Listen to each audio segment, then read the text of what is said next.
تو وہی کی بات ہو گئی، وہی کی تفصیل ہو گئی، یعنی کہ کس طرح سے وہ نازل ہوئی، کیا احوال تھے، آغاز میں کون کون سی آیتیں نازل ہوئی۔ اب رہ جاتی ہے یہ بات کہ جب لے کر فرشتہ آتا تھا، وہ فرشتہ آپ صلی اللہ علیہ وسلم کے سامنے کس شکل میں نمودار ہوتا تھا۔ آپ صلی اللہ علیہ وسلم کے پاس جب وہ آتے تھے حضرت جبرائیل علیہ السلام، کیا اپنی اصلی شکل میں آتے تھے؟ کیونکہ فرشتوں کے بارے میں تو ہے کہ ان کے اتنے ہزار پر ہوتے ہیں، اگر اپنی اصلی شکل میں آنے لگے تو آس پاس کے لوگ تو ویسے ہی ڈر جائے، تو کیسے؟ تو روایات میں آتا ہے کہ حضرت جبرائیل علیہ السلام کبھی تو انسان کی شکل میں آتے تھے، اور یہ وحی کی سب سے آسان صورت ہوتی تھی۔ آپ صلی اللہ علیہ وسلم بتقاضۂ بشریت اسی کو برداشت بھی کرتے تھے، اور یہی سب سے آسان صورت تھی۔ اب ایک جنات ہے آپ کے سامنے آ کر وہ آپ سے کچھ کہنے لگے تو آپ اس کو انسان سمجھیں گے، اس کا جواب بھی دیں گے۔ بعد میں جب آپ کو پتہ چلے گا کہ نہیں وہ تو جنات تھا، پھر آپ کی جو ہے ہارٹ بیٹ تھوڑی سی تیز ہوگی۔ لیکن اگر پہلے سے ہی کسی کو پتہ چل جائے کہ سامنے والا جنات ہے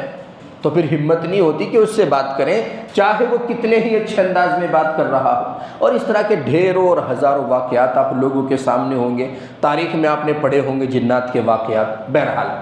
تو یہ بات تو ثابت ہے کہ نبی کریم صلی اللہ علیہ وسلم کے پاس جو فرشتہ وحی لے کر آتا تھا وہ انسانی شکل میں آتے تھے، کبھی کبھی کسی صحابی کی شکل میں اور کبھی کبھی کسی صحابی کی شکل میں۔ ایک بہت خوبصورت صحابی نوجوان تھے، عام طور پر ان کے جو ہے شکل و صورت میں حضرت جبرائیل علیہ السلام تشریف لاتے تھے، لیکن حضرت جبرائیل علیہ السلام کو ان کی اصلی حالت میں بھی نبی کریم صلی اللہ علیہ وسلم کو دکھلایا گیا ہے، یہ بات سچ ہے۔ اور ایک مرتبہ دنیا میں زیارت ہوئی ہے حضرت جبرائیل علیہ السلام کی آپ صلی اللہ علیہ وسلم کو، اور ایک مرتبہ جب آپ صلی اللہ علیہ وسلم کو آسمانوں کی سیر کرائی گئی، جیسا کہ سورہ نجم میں ہے، عند سدرۃ المنتہا،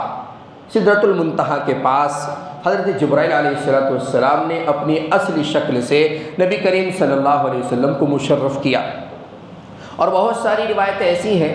جن سے پتہ چلتا ہے کہ دنیا میں بھی آپ صلی اللہ علیہ وسلم کو حضرت جبرائیل علیہ السلام کی مکمل طور پر ان کی اصل شکل میں زیارت ہوئی ہے، اور یہ خصوصیت صرف حضور صلی اللہ علیہ وسلم کو حاصل ہے، ورنہ تو ان سے پہلے حضرت عیسیٰ علیہ السلام بھی ہیں، ان سے پہلے حضرت موسیٰ مشہور نبی ہیں جو اسٹرگل میں تقریباً حضور صلی اللہ علیہ وسلم کے برابر ہیں۔ اسی طریقے سے ان سے پہلے حضرت ابراہیم علیہ السلام ہیں، ان سے پہلے حضرت شیث، ادریس اور حضرت آدم علیہ السلام، اور پھر ان کے مشہور بیٹے حضرت نوح علیہ السلام۔ مشہور بیٹے کا مطلب ان کی نسل میں سب سے مشہور نبی حضرت نوح علیہ السلام۔ یہ تمام انبیاء کرام گزرے، سب کے پاس جبرائیل علیہ السلام آتے تھے، لیکن اصلی شکل میں کبھی نظر نہیں آئے۔ اس کی بہت ساری وجوہات ہیں۔ ایک وجہ تو اس کی یہ ہے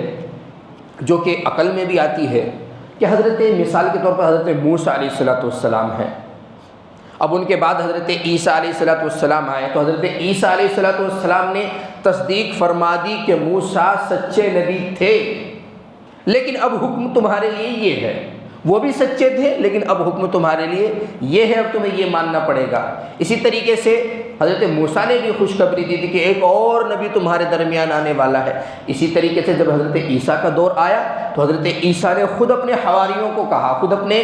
جو ہے وہ صحابہ کو کہا کہ میرے بعد ایک نبی آنے والا ہے، اسمہ احمد، جس کا نام احمد ہوگا، ان کی اتباع کرنا، وہ کامل ایمان لے جو ہے کامل دین اسلام لے کر آئیں گے۔ اور پھر حضور صلی اللہ علیہ وسلم جب نمودار ہو گئے، آپ کی نبوت کا اظہار ہو گیا، تو آپ نے بھی حضرت عیسیٰ علیہ السلام کی تصدیق فرما دی۔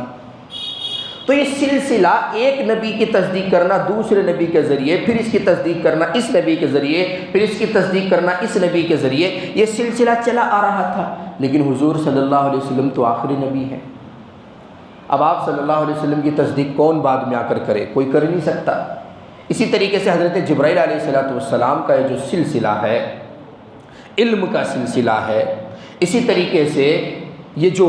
قرآن کریم کا سلسلہ ہے کہ اللہ تبارک و تعالیٰ نے لوح محفوظ میں اس کو محفوظ کیا، پھر لوح محفوظ سے جبرائیل علیہ السلام کو دیا، پھر جبرائیل علیہ السلام کے ذریعے سے نبی کریم صلی اللہ علیہ وسلم کو پہنچایا، پھر نبی نے پڑھ کر وہ صحابہ کرام کو سنایا، انہوں نے لکھا، پھر صحابہ کرام نے اس کی آگے تعلیم فرمائی، پھر ان کے بچوں نے، ان کے خادموں نے اس کو آگے منتقل کیا۔ تو یہ جو سلسلہ ہے اس کو محفوظ رکھنے کے لیے یہ بات ضروری تھی کہ آپ صلی اللہ علیہ وسلم کو حضرت جبرائیل علیہ السلام اصلی شکل میں نظر آئیں، تاکہ اطمینان ہو جائے کہ ہاں یہ وہی ہے جو میرے پاس احکامات لے کر آتا ہے۔ جیسا کہ ایک مرتبہ دنیا میں دیکھا، پھر جب ایک مرتبہ آسمانوں کے اوپر عند سدرۃ المنتہا دیکھا تو یقین ہو گیا کہ ہاں یہ وہی ہے۔ مثال کے طور پر آپ کے گھر ایک قاصد آتا ہے، روزانہ چٹھی لے کر آتا ہے کہ گورنمنٹ نے آپ کو انکم ٹیکس کے حوالے سے یا اسی طریقے سے ہوم لون کے حوالے سے یا اسی طریقے سے فلاں جو ہے کیس کے حوالے سے ایک نوٹس جاری کیا۔ اب جب آپ اس کی تصدیق کے لیے آفس میں گئے تو واقعتاً اس آفس میں وہ شخص بیٹھا ہوا ہے جو نوٹس لے کر آتا تھا، تو آپ کو تسلی ہو جائے گی یہ پیور آدمی ہے۔ اور اگر وہ شخص وہاں نظر ہی نہیں آتا، آپ نے پوچھا کہ بھائی وہ ایک کالا کالا سا ہے، اس کے یہاں پر وہ نشان سا ہے، وہ کہاں ہے؟ آفس کے آدمی کہنے لگے کہ نہیں یہاں تو اس طرح کا کوئی بندہ نہیں ہے، تو آپ کے دماغ میں فوراً ڈاؤٹس آنے لگیں گے کہ وہ کون تھا جو مجھے پریشان کرنے کے لیے فیک نوٹس میرے پاس لے کر آتا تھا۔ تو میں یہ نہیں کہہ رہا ہوں کہ نبی کریم صلی اللہ علیہ وسلم کو نعوذ باللہ وحی پر شک تھا، بلکہ دوسرے لوگوں کے ابہامات کو، شکوک و شبہات کو دور کرنے کے لیے یہ بات ضروری تھی، کیونکہ کفار مکہ تو رات دن اسی کی فراق میں رہتے تھے، شکوک و شبہات نکالنے میں لگے رہتے تھے۔ تو بہرحال آپ صلی اللہ علیہ وسلم کو حضرت جبرائیل علیہ السلام کی دنیا میں بھی زیارت ہوئی۔ اب یہ کب ہوئی، کیسے ہوئی، اس میں تھوڑا سا آگے پیچھے اختلاف ہے۔ کچھ لوگوں کا کہنا ہے کہ جیسے ہی پہلے وحی نازل ہوئی اسی وقت زیارت ہو گئی تھی، لیکن یہ بات تھوڑی سی روایات کے، تاریخ کے تھوڑا سا خلاف جاتی ہے۔ آپ صلی اللہ علیہ وسلم وحی کے بار سے ہی اتنے گھبرا گئے تھے فطری طور پر، تو اسی وقت اگر حضرت جبرائیل علیہ السلام نظر آ جاتے تو کتنا جو ہے وہ روب طاری ہو جاتا، ہیبت طاری ہو جاتی۔ پھر بعد میں پھر کسی وقت حدیث میں آتا ہے کہ میں نے درخواست کی، آپ صلی اللہ علیہ وسلم کے الفاظ ہیں، میں نے درخواست کی حضرت جبرائیل علیہ السلام سے کہ اپنے اصلی شکل میں نظر آؤ، تو اللہ تبارک و تعالیٰ کے حکم سے حضرت جبرائیل علیہ السلام اپنی اصلی شکل میں نظر آئے۔ وَلَهُ 600 جناح، اور ان کے 600 پر تھے۔ آپ صلی اللہ علیہ وسلم اس رعب کو، اس جلال کو، حدیث کے الفاظ ہیں کہ ایسے پر اور ایسا وجود کہ مشرق سے لے کر مغرب تک کے تمام افق کو، آسمان کے چاروں طرف جتنی بھی خلا ہوتی ہے سب کو بھر دیا، کچھ نظر ہی نہیں آ رہا ان کے پروں کے علاوہ۔ آپ صلی اللہ علیہ وسلم بے ہوش ہو گئے۔ تو آپ صلی اللہ علیہ وسلم کے پاس حضرت جبرائیل علیہ السلام اس ہیبت کو ختم کر کے جو ہے وہ ایک انسانی شکل میں آئے اور کہا یا محمد انت محمد وانا جبرائیل لماذا تخاف، آپ جو ہیں کیوں ڈر رہے ہیں؟ میں جبرائیل ہوں اور آپ اللہ کے نبی ہیں، ابھی ہمارا سلسلہ چلتا رہے گا، میرا آنا ہوتا رہے گا اور آپ کو جو ہے وہی ملتی رہا کرے گی۔ آپ صلی اللہ علیہ وسلم ظاہر سی بات ہے کہ اس طرح سے نہیں ڈرے تھے کہ بھئی یہ کون آ گیا۔ ایک انسانی فطرت ہوتی ہے کہ کچھ چیزیں وہ برداشت نہیں کر پاتا، تو فوراً جب ہوش میں آئے تو آپ صلی اللہ علیہ وسلم نے سبحان اللہ کہا کہ بھئی بڑی اللہ تبارک و تعالیٰ کی قدرت ہے جبرائیل، کیا کوئی ایسا بھی فرشتہ ہے کہ جس کے پر، جس کی بازویں تجھ سے بھی زیادہ ہیں؟ تو حضرت جبرائیل علیہ السلام نے فرمایا یا رسول اللہ یہ تو کچھ بھی نہیں ہے، ایسے بھی فرشتے ہیں جن کے 5,000 پر ہیں۔ اللہ تبارک و تعالیٰ نے ان کو بھی بہت سارے کام سپرد کر رکھے ہیں۔ تو یہ اصلی شکل میں آپ صلی اللہ علیہ وسلم کو نظر آ جانا یہ کوئی بڑی بات بھی نہیں تھی، کیونکہ آپ صلی اللہ علیہ وسلم کی بعثت سے پہلے ہی حضرت جبرائیل علیہ السلام آپ کو سلام پیش کیا کرتے تھے، پتھر آپ کو سلام پیش کیا کرتے تھے، یہاں تک کہ آپ نے ایک موقع پر ارشاد فرمایا انی لاعرف حجرا، میں ایک ایسے پتھر کو جانتا ہوں بمکہ، مکے کے اندر، یسلمنی، جو مجھے سلام کرتا تھا قبل النبوہ، نبوت ملنے سے پہلے، او کما قال علیہ السلام۔ تو بہرحال یہ تمام کی تمام درخواستیں حضور کی طرف سے اجیاد ایک محلہ ہے وہاں پر ہوئی، اور پھر حضرت جبرائیل علیہ السلام نے اپنی اصلی شکل دکھلائی۔ اب اس اصلی شکل کو میچ کرنے کے لیے اللہ تبارک و تعالیٰ نے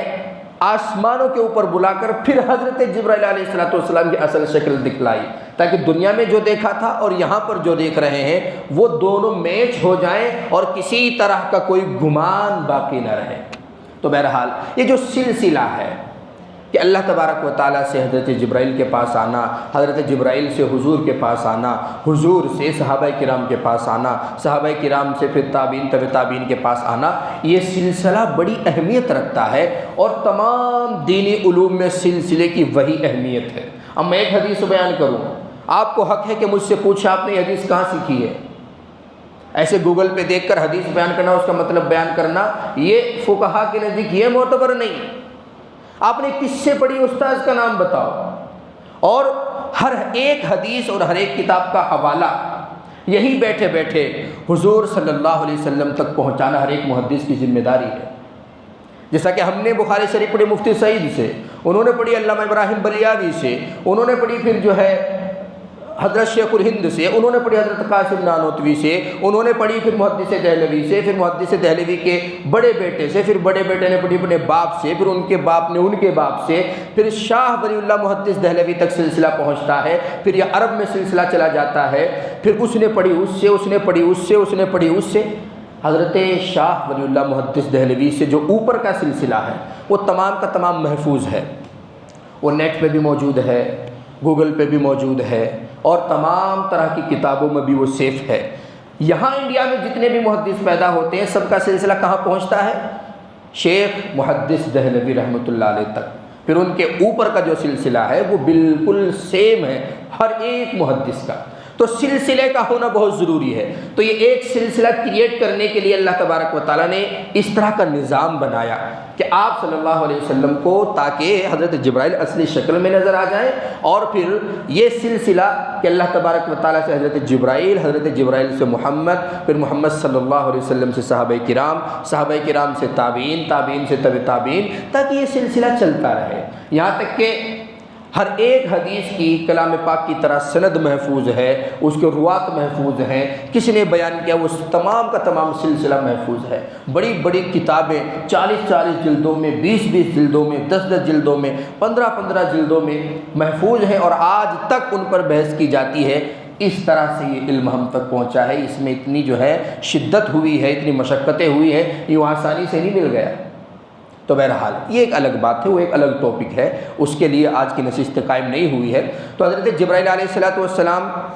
نبوت سے پہلے بھی آپ پر سلام پیش کیا کرتے تھے، یہاں تک کہ جب آپ ماں کے پیٹ میں تھے تو خود حضرت آمنہ فرماتی کہ مجھے اس طرح کی آوازیں آتی تھی، ابشری یا آمنہ، ابشری یا آمنہ، آپ جو ہیں مبارکبادی کے لائق ہیں، آپ مبارکبادی کے لائق ہیں، آپ جو ہیں ایک بہت پیارے بابرکت بیٹے کو جنم دینے والی ہیں، پیدا کرنے والی ہیں۔ اب حضرت جبرائیل علیہ السلام کو اصلی شکل میں کوئی اور بھی دیکھ سکتا ہے کہ نہیں؟ تو روایت میں آتا ہے کہ نہیں، یہاں تک کہ حضرت عبداللہ بن عباس رضی اللہ تعالیٰ عنہ کی روایت ہے کہ اگر کوئی شخص یہ تمنا کرے کہ میں حضرت جبرائیل علیہ السلام کو دیکھوں اور اللہ کے حکم سے وہ دکھ بھی جائیں تو آنکھیں وہ جلال برداشت نہیں کر سکتی، وہ شخص ہمیشہ کے لیے اندھا ہو سکتا ہے۔ تو یہ صرف نبی کریم صلی اللہ علیہ وسلم کی خصوصیت تھی جو آپ صلی اللہ علیہ وسلم کو حضرت جبرائیل علیہ السلام اصلی شکل میں 2 مرتبہ نظر آئے۔ بہرحال آپ صلی اللہ علیہ وسلم کی حضرت جبرائیل علیہ السلام کی یہ اصلی شکل میں نظر آنے کی یہ کیا کیا مصلحتیں ہیں، یہ آپ کے سامنے جو ہے نازل اور آپ کے سامنے بیان کر دی گئی۔ اب یہ جو وحی کا سلسلہ ہے، وحی کا سلسلہ ظاہر سی بات ہے کہ یہ اتنا آسان نہیں ہوتا تھا۔ آپ صلی اللہ علیہ وسلم بسا اوقات بیٹھے رہتے تھے تو پورا بدن پسینہ پسینہ ہو جاتا تھا، ایسے لگتا تھا کہ آپ مراقبے میں چلے گئے، اور ایسا لگتا تھا کہ ہلکی ہلکی شہد کی مکھیوں کی جو بھن بھناہٹ ہے اس طرح کی آواز صحابہ کرام کو سنائی دیتی تھی۔ یہاں تک کہ روایت میں آتا ہے کہ اگر آپ اونٹنی پر ہوتے تھے تو وہ اونٹنی کھڑی نہیں ہو سکتی تھی، فوراً بیٹھ جاتی تھی، وہی کا اتنا زیادہ بوجھ آپ صلی اللہ علیہ وسلم پر ہوتا تھا۔ اسی طریقے سے حضرت زید کا بیان ہے، حضرت زید مشہور صحابی ہیں، آپ صلی اللہ علیہ وسلم کے بہت قریبی ہیں، وہ بیان کرتے ہیں کہ ایک مرتبہ آپ صلی اللہ علیہ وسلم کی ران میری ران پر رکھی ہوئی تھی، بلا تکلف، جیسے دوست ایک پیر اپنے دوست کے پیر پر رکھ لیتا ہے۔ آپ صلی اللہ علیہ وسلم کے اوپر اسی حالت میں وحی کے آثار نمایاں ہونے لگے، تو اتنا زور پڑا، میری ران نیچے تھی، اتنا زور پڑا کہ مجھے لگا کہ میری ران پھٹ پڑے گی۔ اسی طرح حضرت علی رضی اللہ تعالیٰ عنہ کا بھی ایک حدیث میں بیان آتا ہے۔ تو یہ ہے وحی کی کیفیت، اس طرح وحی جو ہے وہ نازل ہوتی تھی۔ اسی طریقے سے کچھ لوگوں کا یہ اشکال تھا کہ نامعلوم آپ کو جو ہے جو ایک وحی آتی ہے، ہو سکتا ہے وہ جبرائیل علیہ السلام نہ ہو سکتا ہے وہ کوئی جن ہو، یہ تمام چیزیں وہی شخص کر سکتا ہے جس کو صرف مطلب انکار کرنا ہے۔ آپ صلی اللہ علیہ وسلم کے پاس بھلا جنات کیسے کوئی وحی لے کر آ سکتا ہے؟ پہلی بات تو اتنا معیاری کلام جنات کیسے کہے گا؟ جو چیز انسانوں کے بس کی نہیں ہے وہ جنات کے بس کی بھی نہیں ہے۔ اسی طریقے سے وہ تمام الزامات جو کفار آج تک لگاتے چلے آ رہے ہیں، ان تمام کو دور کرنے کے لیے آپ صلی اللہ علیہ وسلم کو حضرت جبرائیل علیہ السلام کی اصل شکل دکھلائی گئی۔ اور ایک مصلحت یہ بھی تھی کہ کفار مکہ بعد میں یہ نہ کہنے لگے کہ بھائی کہیں ایسا نہ ہو کہ بہت سارے جناتوں نے مل کر ایک کلام بنایا ہو اور پھر وہ کلام حضور کو پیش کیا ہو۔ یہ اشکال بھی بالکل غلط ہے، کیونکہ جیسے ہی قرآن نازل ہوا، اس کے نازل ہونے سے جنات کا، شیاطین کا آسمانوں پر جانا ہی بند ہو گیا۔ ان کے تو پہلے ہی پر کٹ گئے، ان کو تو اللہ تبارک و تعالیٰ نے ایسا مجبور کر دیا اور ایسے غصے میں وہ حضور کی پیدائش سے آ گئے کہ اب جو ہے وہ مارے پھرنے لگے۔ پہلے یہ آسمانوں کے پاس چلے جاتے تھے، آسمانیں جو دنیا سب سے نیچے کا آسمان ہے، جس کے بارے میں اللہ تبارک و تعالیٰ نے فرمایا وَلَقَدْ زَيَّنَّا السَّمَاءَ الدُّنْيَا بِمَصَابِيحَ، کہ ہم نے آسمان دنیا کو چراغوں سے روشن کر رکھا ہے، یعنی اس میں ستارے فٹ کر رکھے ہیں۔ تو اس آسمان کے پاس چلے جاتے تھے، اور جو پلان وہاں پر فرشتے کرتے تھے کہ بھائی تمہارے رب کی طرف سے یہ حکم ملا ہے، یہ حکم ملا ہے، اس کو سن کر کچھ نجومیوں کو آ کر بتلا دیا کرتے تھے۔ اسی طریقے سے وہ نجومی اس میں 10 باتیں جھوٹی ملا کر اس کو آگے شیئر کرتے تھے، پیسہ لیتے تھے، ہڑپتے تھے، اپنے آپ کی بڑی عزت کراتے تھے لوگوں میں۔ تو یہ تمام دھندے حضور کی وجہ سے، قرآن کے نازل ہونے کی وجہ سے بند ہو گئے۔ تو وہ تو ویسے ہی پر کٹے پڑے ہیں جنات، وہ کیسے آپ صلی اللہ علیہ وسلم کو یہ سب چیزیں سکھا سکتے ہیں؟ اسی طریقے سے اگر انصاف کی نظر سے کوئی دیکھے، کسی بھی زمانے میں دیکھے، تو آپ صلی اللہ علیہ وسلم کی تعریف کیے بغیر نہیں رہ سکتا۔ اور اگر اشکالات کی نظر سے دیکھے تو آج کل لوگ اشکال کر رہے ہیں، نہ تو حضور صلی اللہ علیہ وسلم کی شان میں کوئی کمی آئی ہے اور نہ انشاءاللہ آئے گی۔ اب جیسے بہت سارے لوگوں نے انصاف کے ساتھ دیکھنے کی کوشش کی، بہت سارے کفار نے بھی کوشش کی، جیسے ابو جہل ہے، اسی طریقے سے اس کا دوست ہے ولید بن مغیرہ، اسی طریقے سے اخنس بن شریف، یہ کیا کر، یہ بڑے بڑے مطلب کفار مکہ کے لیڈر تھے۔ یہ دن میں عہد کرتے تھے کہ بھائی قسم کھاؤ، جیسے آج کل حلف دلاتے نا ایسے ہاتھ کر کے کہ قسم کھاؤ آج کے بعد نہ تو ہم محمد کی تعریف کریں گے، نہ محمد کے ساتھ واسطہ رکھیں گے، نہ اس کا قرآن سننے کے لیے کبھی جائیں گے، اور نہ اس کی طرف کوئی التفات کریں گے، اور جہاں تک ہو سکے گا اس کا بائیکاٹ کریں گے۔ اب تینوں عہد کرتے تھے اور لوگوں سے بھی کراتے تھے، لیکن جب رات میں آپ صلی اللہ علیہ وسلم کی تلاوت کی آواز آتی تھی تو چھپ چھپ کر سننے جاتے تھے، کیونکہ ان کو معلوم تھا کہ ایسا قرآن، ایسا کلام جو نہ پہلے کبھی کسی کان نے سنا، نہ کسی آنکھ نے دیکھا، یہ محمد کا کلام ہو ہی نہیں سکتا۔ آپ صلی اللہ علیہ وسلم تقریباً 2-2:30 بجے کے بعد تہجد میں مشغول ہو جاتے اور صبح فجر تک تلاوت کرتے رہتے تھے اور بلند آواز سے پڑھتے تھے، کیونکہ اس وقت حضور صلی اللہ علیہ وسلم پر وحی کے ابتدائی آثار بھی تھے اور پھر کلام پاک کو یاد بھی رکھنا تھا، تو تہجد میں پڑھتے رہتے تھے۔ تو ایک اس کونے پہ کھڑے ہو کے سن رہا ہے، ایک اس کونے پہ کھڑے ہو کے سن رہا ہے، لیکن واپسی کا راستہ دونوں کا ایک ہی ہے۔ جب صبح ہوتی تھی، فجر کا وقت ہوتا تھا، اور حضرت بلال رضی اللہ تعالیٰ عنہ جو ہے وہ آپ کو یا دوسرے کو، جو دوسرے صحابی اس کام پر مامور تھے، نماز کا حکم دیا کرتے تھے کہ حضور اب فجر کا وقت ہو گیا، تب یہ فوراً بھاگتے تھے کہ اب اپنے گھر کو چلو، اور راستے میں پھر سب کی ملاقات ہو جاتی، تو کہاں سے آ رہا ہے؟ نہیں تم یہ بتاؤ تم کہاں سے آ رہے ہو؟ نہیں بس اصل میں وہ ایسا تھا کہ میں نے سمجھا چلیے آخری بار سن لیتے ہیں، اور ہو سکتا ہے کہ اس میں مجھے کچھ کمی نظر آئے تو میں اعتراضات کروں، پھر ہزاروں تعویلات کرتے تھے، پھر قسم کھاتے تھے کہ بھائی دیکھو تینوں سے غلطی ہوئی ہے، کوئی کسی کو بلیم نہیں کر سکتا، اب دوبارہ سے عہد کرو، ہاتھ پر ہاتھ رکھو کہ دوبارہ کبھی ایک لفظ اس قرآن کا، اس کلام کا نہیں سنیں گے۔ پھر عہد کرتے تھے، رات میں پھر سننے آتے تھے۔ تو کلام پاک کی حقانیت سبھی کے دلوں پر آشکارا تھی، لیکن گھمنڈ اور تکبر نے ان سب کو ہلاک کر دیا۔ انصاف کی نظر سے اگر کوئی بھی دیکھنا چاہے تو وہ مسلمان ہوئے بغیر رہ ہی نہیں سکتا۔ ابھی یورپ میں کوئی بہت بڑا کوئی سیلیبریٹی ہے، ابھی حال فی الحال میں ایک ہفتہ پہلے کی بات ہے، اس نے اسلام پر جو ہے وہ سرچ کرنا شروع کیا، اسلام کو جاننا شروع کیا۔ کچھ ہی دنوں ایسا ہوا تھا کہ اس نے اسلام کا مطالعہ شروع کیا، اللہ تبارک و تعالیٰ نے اس کو ایمان کی دولت سے نوازا۔ تو باطل کے خیموں میں بڑی کھلبلی مچ گئی کہ اتنا سمجھدار آدمی اتنا بیوقوف کیسے ہو سکتا ہے، لیکن ہو گیا تو ہو گیا۔ اسلام ایک ایسا پودا ہے کہ اگر اس کو کاٹنے کی کوشش کرتے ہیں یہ اور ہرا ہوتا ہے، گرین ہوتا ہے۔ تو اور جو اس پر ایک مرتبہ جم گیا، توحید جس کے سمجھ آ گئی، پھر اس کے قدموں کو کوئی ہٹا نہیں سکتا، لڑکھڑا نہیں سکتا۔ اسی طریقے سے شبہات پیدا کرنا کسی بھی زمانے میں یہ اہل باطل کا شعار رہا ہے، لیکن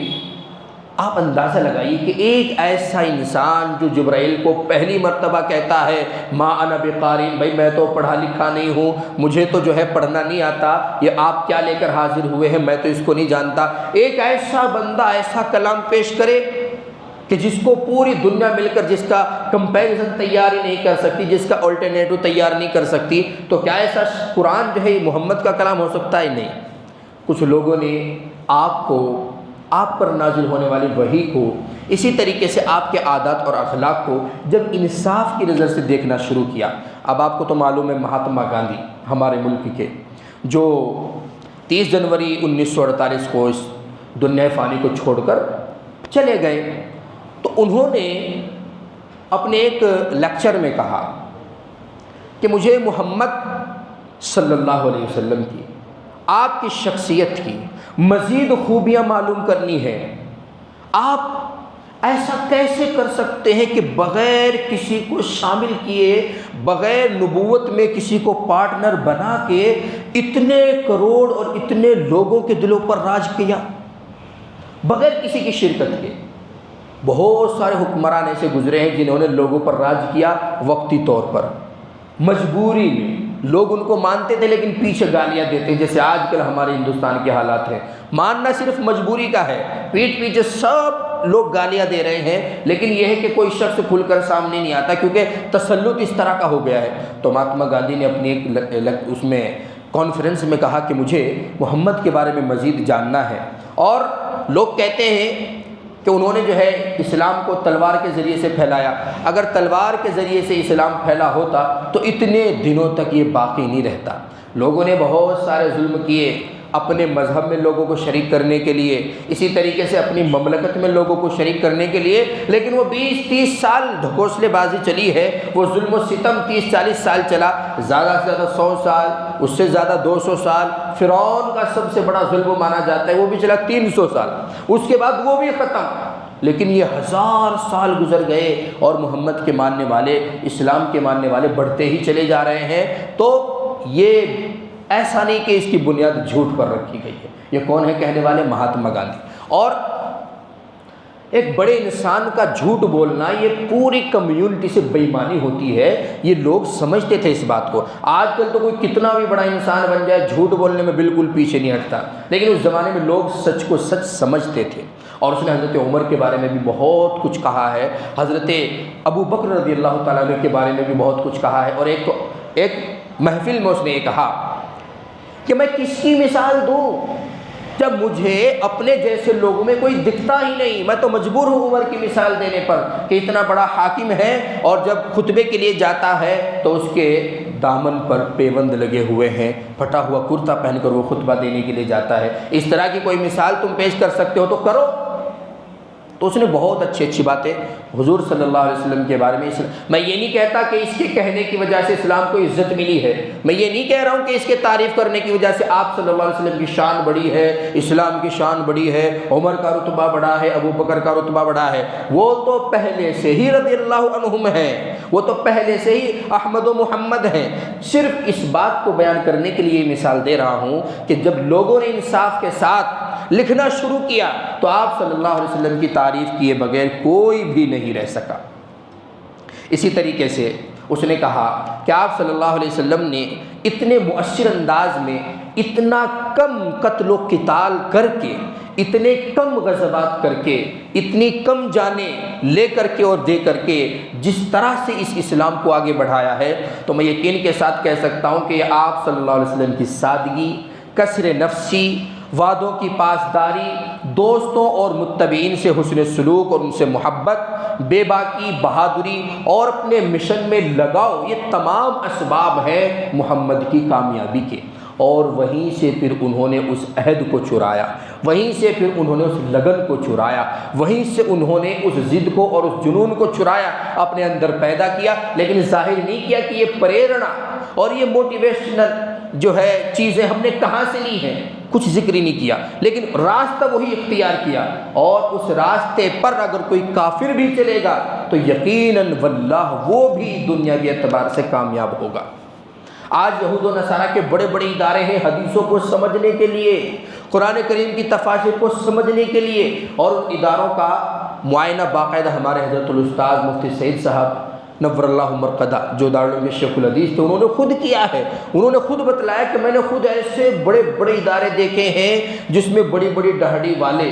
حفاظ حدیث، حفاظ قرآن اور ایسے علمی بحث کرنے والے علماء موجود ہیں، لیکن بعد میں پتہ چلا وہ تو سب کے سب یہودی ہیں، وہ سب کے سب احادیث میں کمی نکالنے کے لیے پڑھ رہے ہیں، وہ قرآن کریم کے فالٹس میں اور اسی طریقے سے قرآن کریم کی غلطیوں میں جو ان کی نظر میں فالٹس ہیں، ان کی نظر میں جو غلطیاں ہیں، ان میں مزید جو ہے کمزوریاں پیدا کرنے کے لیے پڑھ رہے ہیں۔ تو لیکن آپ صلی اللہ علیہ وسلم کی شان میں کوئی کمی نہیں، قرآن کی شان میں کبھی کوئی کمی نہیں، اسی طریقے سے حضرت عمر اور ابو بکر کی شان میں کبھی کوئی کمی نہیں، لیکن انصاف کے ساتھ اگر کوئی لکھے گا تو وہ ایسے ہی لکھے گا۔ اسی طریقے سے اور ایک کتاب ہے the collected words of Mahatma Gandhi, اس میں یہ چیزیں باقاعدہ آج بھی لکھی ہوئی، ایسا نہیں کہ بھئی کہیں سے پڑھ کر بول دیا، اس کا کوئی ثبوت نہیں، اس کا کوئی وجود نہیں، آج تک وہ چیزیں ان کی کتابوں میں لکھی ہوئی ہیں۔ اور ہماری جو تنظیم ہندوستان کی سب سے بڑی تنظیم ہے، ہماری کا مطلب ہمارے ملک کی RSS، وہ اسی لیے چڑھتی ہے اس سے، مہاتما گاندھی سے، اس کی اور ان کی بالکل نہیں بنتی۔ اس طرح کا آنکڑا ہے کہ اس نے اس طرح کی باتیں کیسے بک دے ایک ہندو ہو کر۔ تو بہرحال لیکن آپ صلی اللہ علیہ وسلم کی شان بلند تھی، بلند ہے اور بلند رہے گی۔ اسی طریقے سے رام جیٹھ ملانی، آپ سب جانتے ہوں گے، ہندوستان کا مشہور ایڈوکیٹ، مشہور لائر، مشہور وکیل، بڑے بڑے کیسز کو وہ چٹکیوں میں جو ہے وہ سلجھا دیا کرتا تھا۔ آپ سب کو گوگل پر اس کی مکمل معلومات مل جائیں گی کہ کتنا بڑا ایڈوکیٹ تھا۔ ابھی 2019 میں 8 ستمبر کو اس کا انتقال ہوا ہے، لاک ڈاؤن سے جسٹ 1 سال پہلے، اور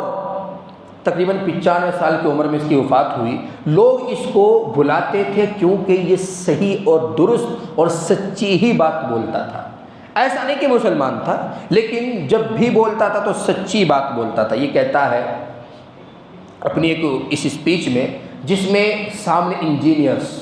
بڑے بڑے وکلاء، بڑے بڑے ججز اور بڑے بڑے لوگ بیٹھے ہوئے تھے، وہاں اس نے ڈنکے کی چوٹ پر ایک مرتبہ کہا کہ ہندو ہونے کے ناطے میں یہ کہنا ضروری سمجھتا ہوں کہ اسلام سمیت میں دیگر مذاہب کا بھی طالب علم ہوں، میں دیگر مذاہب کا بھی مطالعہ کرتا ہوں، اور مجھے اعتراف کرنا پڑے گا محمد صلی اللہ علیہ وسلم کا، آپ کی تعریف کا میں جو ہے گرویدہ ہوں، آپ کے اوصاف کا گرویدہ ہوں، میں محمد کا بڑا مداح ہوں۔ اور پھر اس نے کہا کہ مجھے ایک مذہبی پیشوا کوئی دکھائیے، ایک مذہبی پیشوا پوری ہسٹری میں جس نے یہ بات اپنے صحابہ سے اور اپنے متبعین سے کہی ہو کہ اگر آپ علم دین کے راستے پر ہیں، علم حاصل کرنے کے راستے پر ہیں، تو آپ خدا کی راہ میں ہیں۔ علم کی اہمیت پر اتنا زبردست جملہ اگر کسی نے کبھی زندگی میں کہا ہو تو مجھے دکھائیے۔ پوری مجلس میں سناٹا چھا گیا۔ کہتے ہیں کہ ایجوکیٹڈ ہونا، آپ تعلیم کا رونا رو رہے ہو، پڑھو آپ محمد کی سیرت کو پڑھو، پتہ چلے گا کہ انہوں نے تعلیم کو کتنی اہمیت دی ہے۔ تو ایسا نہیں کہ مسلمان جو ہے وہ تعلیم کے دشمن ہیں، مسلمان جو ہے وہ تعلیم سے جو ہے وہ ناآشنا ہے اور مسلمان تعلیم سے جاہل رہنا چاہتے ہیں، نہیں۔ ان کی سوچ غلط ہو سکتی ہے، ان کا طریقہ اس زمانے میں غلط ہو سکتا ہے، لیکن ان کے نبی یہ کہہ کر گئے ہیں۔ اسی طریقے سے تھامس کارلائل، یہ جو اسکاٹ لینڈ کا ایک مشہور مصنف ہے، فلسفی بھی ہے، اسی طریقے سے 19ویں صدی کا مشہور مورخ ہے، اس کی ٹکر کا کوئی جو ہے اس زمانے میں نہیں تھا۔ یہ کیا کہتا ہے کہ اس مذہب کی عمارت لوگ کہتے ہیں کہ جھوٹ پر رکھی گئی ہے، نادانی پر رکھی گئی ہے، بھلا اسلام اتنا عظیم مذہب یہ جھوٹ پر کیسے قائم رہ سکتا ہے؟ اگر ایک مستری، ایک کاریگر، عمارت بنانے والا، عمارت کو کھڑی کرنے والا، اس کو یہ تمیز نہیں ہوگی کہ یہ اینٹ کہاں رکھنی ہے، اس کو یہ تہذیب نہیں ہوگی کہ دروازہ کہاں لگانا ہے، ونڈوز کہاں لگانی ہے، اگر اس کو ان تمام چیزوں کا علم نہیں، اگر اس کو اس بات کا علم نہیں کہ شہتیر کہاں ڈالنا ہے، کالم کہاں کھڑے کرنے ہیں، تو بھلا وہ عمارت گرے گی یا بچے گی؟ تو آپ صلی اللہ علیہ وسلم کو، یعنی کہ محمد کو، اگر ان تمام چیزوں کا علم نہیں ہوتا اور جھوٹ پر وہ اس عمارت کو، اس اسٹرکچر کو، اس اسلام کو کھڑا کرتے، تو 180 ملین سے زائد لوگ، اس وقت مسلمانوں کی جو تعداد تھی اس نے اس کا ذکر کیا کہ 180 ملین پلس لوگ اس زمانے میں اتنی کمزور بنیاد پر رہتے ہوئے کیسے آگے بڑھ سکتے تھے؟ تو اس کا مطلب یہ کہ لوگ جھوٹ کہتے ہیں، اسلام کی کچھ نہ کچھ حقیقت ضرور ہے جس کو لوگ یا تو سمجھ نہیں رہے ہیں یا پھر سمجھنا چاہتے نہیں ہیں۔ اور یہ کس نے؟ مسلمان نے لکھا، یہ تھامس کارلائل ہے، مشہور مورخ ہے، فلسفی بھی ہے، آپ اس کو بھی گوگل پر تلاش کیجئے، جو ہے محنت کرتے کرتے اس کے پورے سر کے بال اڑ گئے تھے، اور بہت بڑا لیکھک بھی ہے، یعنی بہت بڑا آتھر بھی ہے، مصنف بھی ہے۔ اسی طریقے سے ایک اور ہے HAR گب یا گب، پتہ نہیں کیا پروناؤنس ہے اس کا، یہ بھی تھائی لینڈ کا ایک بہت بڑا مصنف ہے اور بہت بڑا مؤرخ ہے، اور آکسفورڈ جیسی یونیورسٹی، اسی طریقے سے ہارورڈ یونیورسٹی میں یہ عربی کا پروفیسر رہ چکا ہے۔ اب ظاہر سی بات ہے، جب انسان کسی بھی ٹاپک پر، کسی بھی سبجیکٹ پر محنت کرے گا تو وہ کہیں سے کہیں بھی پہنچ سکتا ہے۔ آپ اس کو بھی گوگل پر سرچ کریں، یہ بھی بہت بڑا دانا اور حکمت کی باتیں کرنے والا تھا، بہت بڑا سائنسداں بھی تھا، اور اسی طریقے سے بہت بڑا مؤرخ بھی تھا، اور عام طور پر اس کو کتابیں لکھنے کا، حقائق بیان کرنے کا بڑا شوق تھا۔ یہ بھی اپنے زمانے کا ممتاز لیکھک گزرا ہے۔ یہ کہتا ہے کہ یہ بات جو محمد صلی اللہ علیہ وسلم کے بارے میں کہی جاتی ہے، بس میں تو یہ بات کہنا چاہتا ہوں کہ آپ صلی اللہ علیہ وسلم کی آمد کے بعد، محمد کی آمد کے بعد خواتین کی عزت میں جو اضافہ ہوا ہے اس کو تسلیم کیے بغیر کوئی چارہ نہیں، اس کو تسلیم کرنا پڑے گا، اس کو ماننا پڑے گا۔ محمد کے آنے سے پہلے عورتوں کی جو حالت تھی، ان کو پیر کی جوتی سمجھا جاتا تھا، ان کو پیریڈز آ گئے تو ایک کونے میں ڈال دیا، ان کو ایک روم میں بند کر دیا، 3 دن تک کوئی کھانے پینے کا نظم نہ ان کا کیا، نہ ان کے ہاتھ سے کچھ کھایا نہ پیا، انہوں نے کسی چیز کو چھوا تو اس کو پھینک دیا، اور ان پر جو ظلم و زیادتیاں ہوتی تھی، ان کو جو غلامیت کی زندگی جو ہے جینے پر مجبور ہونا پڑ رہا تھا، تو محمد نے آتے ہی ان تمام کو ان کے حقوق دیے، یہ کہتا ہے۔ تو یہ بہرحال یہ جو لوگوں کے قصے آپ کو بتلائے جا رہے ہیں، یہ اس لیے نہیں بتلائے جا رہے ہیں کہ ان کی تعریف کرنے کی وجہ سے آپ کی عزت میں اضافہ ہوا ہے، نہیں، اس لیے بتلائے جا رہے ہیں کہ انصاف کے ساتھ جس نے بھی آپ صلی اللہ علیہ وسلم کو، آپ کے صحابہ کرام کو، قرآن کریم کی تعلیمات کو، یا پھر یہ کہہ لیجئے مطلقاً ایک کامن ورڈ یوز کر لیجئے، اسلام کو سمجھنے کی کوشش کی، تو اس نے آپ صلی اللہ علیہ وسلم کی، قرآن کریم کی تعلیمات کی، اسی طریقے سے ہر ایک لفظ پر بھروسہ کیا، اعتماد کیا، کسی بھی چیز پر اس نے شک اور شبہ نہیں کیا۔ اب جب شک و شبے کی بات ہی آ جاتی ہے تو پھر کرتے رہیے آپ، ظاہر سی بات ہے آپ کا دماغ خالی ہے، عمر دراز ہے آپ کو ملی ہوئی ہے، تو جتنا چاہے شک کیجئے۔ جیسا کہ ولید بن مغیرہ کے بارے میں نے کہا کہ وہ حقائق کو جانتا تھا، رات میں چھپ کے قرآن کریم کو سننے بھی آتا تھا، لیکن پھر بعد میں کیا کہتا تھا جب میٹنگ ہوتی تھی؟ یہ بڑی سی چیئر پہ بیٹھ جاتا تھا، چیئر تو اس زمانے میں نہیں تھی، جو بھی مطلب اس ٹائپ کی چیز، چبوترا بول لیجئے، تو وہاں پر بیٹھتا تھا ایسے گھمنڈوں کی طرح، کیونکہ یہ سب سے بڑا سردار تھا، مالداری کے اعتبار سے مالدار بہت تھا۔ تو ولید بن مغیرہ، اسی طریقے سے ابو جہل، اور میں نے جس کا نام لیا اخنق بن شریف، یہ تینوں کے تینوں ایسے تھے کہ حقائق جانتے تھے لیکن لوگوں سے چھپاتے تھے تاکہ ان کی سرداری نہ چلی جائے۔ اور یہ ولید بن مغیرہ تو ایسا ہے جس کے بارے میں اللہ تبارک و تعالیٰ نے سورہ قلم میں اور سورہ نون میں ارشاد فرمایا وَلَا تُطِيعْ كُلَّ حَلَّافٍ مَّهِينٍ حَمَّازٍ مَّشَّاءٍ بِنَمِيمٍ مَّنَّاعٍ لِّلْخَيْرِ مُعْتَدٍ أَثِيمٍ عُتُلٍّ بَعْدَ ذَلِكَ زَنِيمٍ۔ اس کی تمام برائیوں کو ذکر کیا کہ اے نبی آپ ایسے جو ہے جھوٹے کی، مکار کی، دغا باز کی اور بہتان تراش کی، الزام لگانے والے کی بات مت مانیے، اور سب سے آخر میں اس کا جو وصف بیان کیا قرآن کریم نے بعد ذالک زنیم، اور حرامی کی بات مت مانیے۔ اب جب یہ آیتیں آشکارا ہوئی، صحابہ کرام کو پہنچی اور ان کی تلاوت دور دراز تک پہنچنے لگی، اب اس کو بھی یہ بات پہنچی کہ ایسا ایسا اس کے بارے میں کہا گیا ہے، تو اس کو بڑا عجیب لگا کہ کلام پاک نے مجھے حرامی کیسے کہہ دیا، اور یہ بھی بات سچ ہے کہ قرآن نے جو کہہ دیا وہ 100% درست ہے۔ اب یہ اپنی امی کے پاس جاتا ہے اور کہتا ہے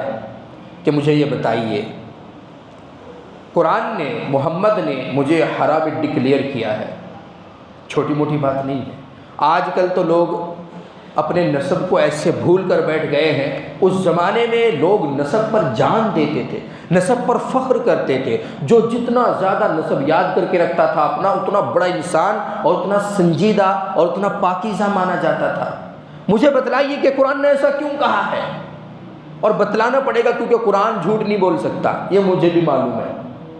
پھر اس کی امی نے کہا کہ ہاں دراصل بات یہ ہوئی تھی کہ تمہارے جو ابو تھے ان میں اتنی طاقت نہیں تھی کہ وہ بچہ پیدا کر سکے، اس لیے